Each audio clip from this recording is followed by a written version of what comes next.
ইন্নামাল মুমিনুনা আল্লাযীনা ইযা যুকিরাল্লাহ, হে বান্দা তোমার ভিতরে ইবাদতের জজবা থাকতে হবে। ইবাদত তোমার থেকে যদি ছুটে যায় তুমি আল্লাহ তাআলার প্রতি অনুতপ্ত হইবা আর মালিকের দরবারে ডাক দিয়ে বলবা, মালিক আমি তোমার হুকুম থেকে অমান্য হয়ে গিয়েছি, নিশ্চয় আমি গাফেল হয়ে গিয়েছি, নিশ্চয় তুমি আমার উপর অসন্তুষ্ট হয়েছ, নিশ্চয় আমার উপর তোমার মন খারাপ।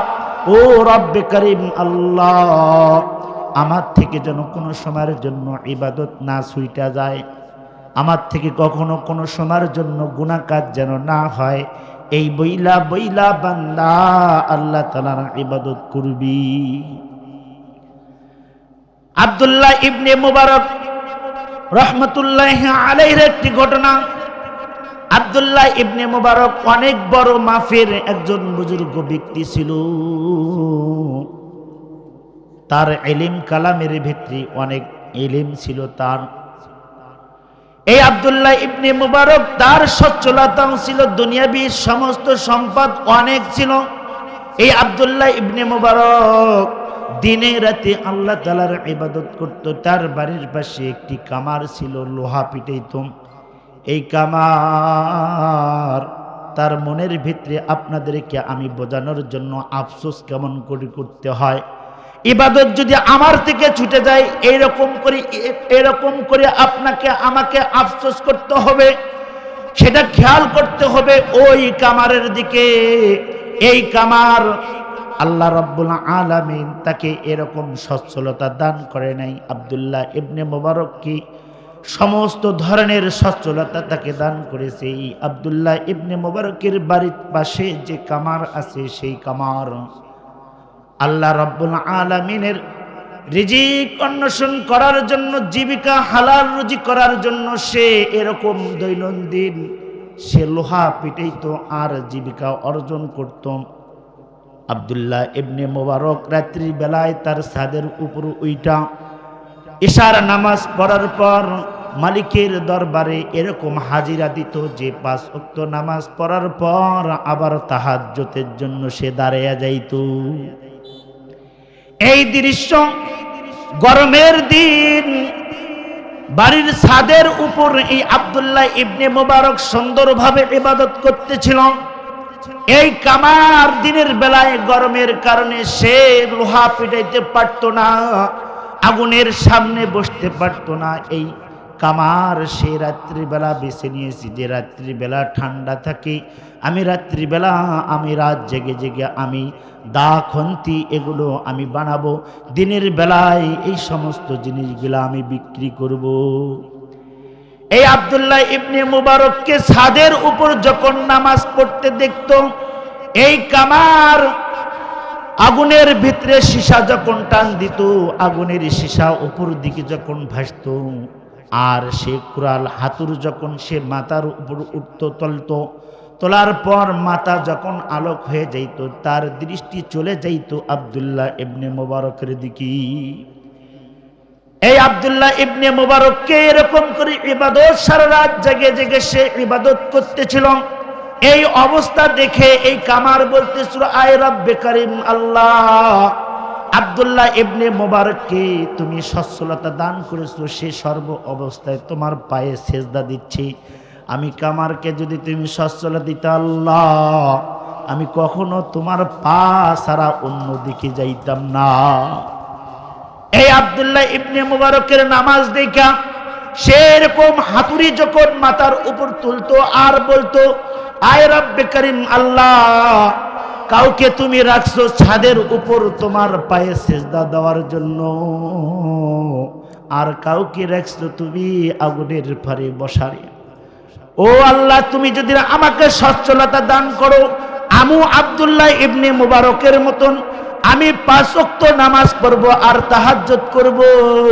ও আল্লাহ, আমি 5 ওয়াক্ত নামাজ সারি নাই, কিন্তু আমার দ্বারা তাহাজ্জুদ হইতেছে না, শুধু আমার জীবিকা অর্জনের জন্য। এরকম আফসোস তার ছিল যে তাহাজ্জুদ পড়তে পারে নাই।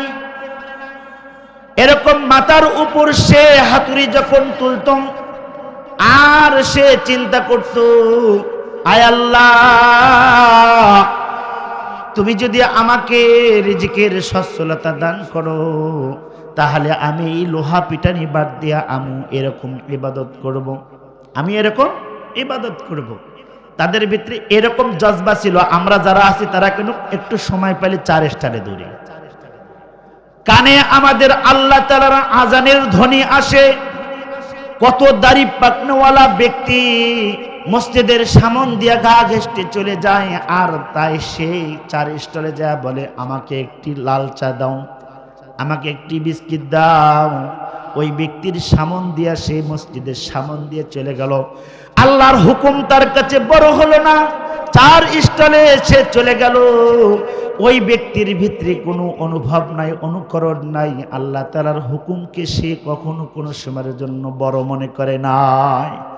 আর ওই ব্যক্তি যদি আল্লাহ তাআলার কাছে বলে আমি জান্নাতি হব, এই ব্যক্তি সম্ভব জান্নাতি যে কোনো সময়ের জন্য আল্লাহ তাআলা তাকে জান্নাত দান করবে না। কেন করবে না? যে তোমার সামনে মসজিদ ছিল, মসজিদের পাশ দিয়ে তুমি চলে গেছো, কত আজান তোমার কানে গিয়েছে, তুমি আজান শুনিয়াও তুমি গা ঘেঁষতে তুমি চলে গিয়েছো। এই আব্দুল্লাহ ইবনে মুবারক সেই যুগের ভিতরে এক আলেম স্বপ্নে দেখতেছিল আব্দুল্লাহ ইবনে মুবারক সে ইন্তেকাল করলো। ইন্তেকাল করার পর ওই যুগের এক বড় বুজুর্গ ব্যক্তি সে স্বপ্নে যুগে দেখলো যে আব্দুল্লাহ ইবনে মুবারককে আল্লাহ তাআলা এই দুনিয়ার মতন 7টি দুনিয়া পরিমাণ একটি জান্নাত তাকে দান করেছি। এই আব্দুল্লাহ ইবনে মুবারককে বলছে, দুনিয়াতে যেরকম আমল করেছো সেরকম জান্নাত আল্লাহ আপনাকে দান করেছে। আব্দুল্লাহ ইবনে মুবারক ডাক দিয়ে বলতেছে, ভাই, দুনিয়াতে ইবাদত করেছি, হাদিসের দরস দিয়েছি, দান সদকা করেছি, প্রতিদিন আমি দান সদকা করেছি, মানুষের সেবা করেছি, এই জন্য আল্লাহ আমাকে এত বড় জান্নাত দান করেছে। কিন্তু আমার বুঝে আসে না, আমার বাড়ির পাশে যে কামারটা ছিল সে 5 ওয়াক্ত নামাজ পড়তো, ঠিক আছে, কিন্তু অন্য কোনো আমল তার ছিল না। আল্লাহ তাআলা তাকে আমার থেকে 7 দুনিয়া পরিমাণ জান্নাত তো আল্লাহ আমাকে দিয়েছি, তাকে এরকম 10 দুনিয়া পরিমাণ জান্নাতের মালিক তাকে বানায়া দিয়েছি। এটা আমার বুঝে আসে না, আল্লাহ তাকে এত বড় জান্নাত কেন দিল? এই কথাটা বলার সঙ্গে সঙ্গে এই ব্যক্তি ঘুম থেকে জাগ্রত হয়ে সে আশ্চর্যজনক হয়ে সে বলতেছিলেন, কেমন কথা, এত বড় মুহাদ্দিস সে পাইল 7 দুনিয়া পরিমাণ জান্নাত, আর একজন হাতুড়ি পিটাইতো সেই ব্যক্তি পাইছে 10 দুনিয়া পরিমাণ জান্নাত। তাহলে জান্নাত আপনারা আমার কারো বরাদ্দ আছে? কে কত বড় জান্নাত পাবে কেউ বলতে পারবে না। এই জন্য এই আব্দুল্লাহ ইবনে মুবারক স্বপ্নে তাকে দেখাইছে। এই ব্যক্তি স্বপ্ন ভাঙার পর সে এরকম ফজরের নামাজ পড়ার পর হাঁটতে হাঁটতে এই কামারের বাড়িতে চলে গিয়েছে।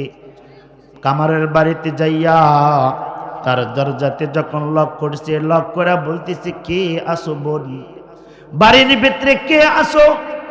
আমি একটু তথ্য আবিষ্কার শোনার জন্য আসছি। কে আসো? একটু আমাকে আওয়াজ দিবা, একটু আমাকে ডাটা দিবা। এই কামার কি এমন আমল করেছিল যে আমলের কারণে তাকে আল্লাহ তাআলা 10 দুনিয়া পরিমাণ জান্নাত দান করল? তখন ওই বাড়ির ভেতর থেকে তার বিবি ডাক দিয়ে বলতেছে, ভাই, আমার স্বামীর কোনো ইবাদত নাই, তার এই 2টি সিফাত শুধু ছিল আমার জানা মতে। এই 2টি সিফাতের ভিতরে বলতেছিল যে আমার স্বামীর কোনো ভালো কোনো আমল ছিল না, সে কোনো মুহাদ্দিস ছিল না, সে কোনো হাফেজে কোরআনও ছিল না। তার ভিতরে 2টি সিফাত ছিল। সেই সিফাত 2টির 1 নাম্বার সিফাত ছিল, যখন কোনো মানুষকে ভালো আমল করতে দেখতো সে আফসোস করত আর বলতো, আয় আল্লাহ, তুমি যদি আমাকে এরকম সুযোগ করে দাও, আমি এই আমলটা করব, এই আমলটা করব। মনের ভিতরে এরকম আবেগ ছিল। আর আল্লাহর 1 নাম্বার সিফাত গেল। 2 নাম্বার সিফাত, আল্লাহ তাআলার মসজিদ থেকে যখন আজানের ধ্বনি ভেসে আসতো, আমার স্বামী যদি মাথার উপর হাতুড় তুলতো, সামনের দিকে আর আনতো না। আজানের ধ্বনি শুনে গিয়েছে, পেছনের দিকে ছেড়ে সে ঘরের এক কোণায় যে বলতেছে, আয় আল্লাহ, দুনিয়ার সমস্ত মানুষ আমাকে কামার হিসেবে ডাক দেয়, এতে আমার মনের ভিতরে কোনো কষ্ট লাগে না আল্লাহ, কেননা আমি কামার, আমার তো কামারে বলবে। আয় রব্বে করিম আল্লাহ, তোমার আজানের ধ্বনি আমার কানের ভিতরে আসছে, আমি দুনিয়াবী সমস্ত কাজ ছেড়ে দিয়েছি, তোমার আজানের ধ্বনির শব্দ অনেক বড়। আল্লাহু আকবার, আল্লাহ সবচেয়ে বড় হয়, আল্লাহ সবচেয়ে বড় হয়। কোনো কাজ আল্লাহর হুকুমের থেকে বড় হয় না। এই জন্য আমি সামনের দিকে হাতুড় নিয়ে আসি নাই, আমি তোমার হুকুমকে বড় মনে করি আমি দাঁড়ায় গিয়েছি ইবাদত করার জন্য। আয় রব্বে করিম আল্লাহ, দুনিয়ার সমস্ত মানুষ আমাকে কামার হিসেবে ডাকতে পারে, কিন্তু কাল কিয়ামতের ময়দানে সমস্ত মানুষগুলো যখন দাঁড়িয়ে যাবে, সবার সামনে যখন আমাকেও তুমি দাঁড় করাইবা, ওই জায়গার ভিতরে সমস্ত মানুষ আমাকে কামার হিসেবে চিনবে, কিন্তু তুমি আমাকে ওই জায়গার ভিতরে কামার বলিয়া ডাক দিও না। আমাকে তুমি সেই সময়ের ভিতরে তোমার গোলাম বইলা তুমি আমাকে ডাক দিও। এই বলে সে অঝরে কাঁদতো আর দুই নয়নের পানি ফেলাইতো। এই জন্য আপনার আমার ভিতরে যখন মসজিদের সামন দিয়ে যায়, আজানের ধ্বনি যখন চলে আসে, আমরা কেউ সাইড কেটে আমরা চলে যাব, আমরা সবাই মসজিদের ভিতরে ঢুকবো ইনশাআল্লাহ।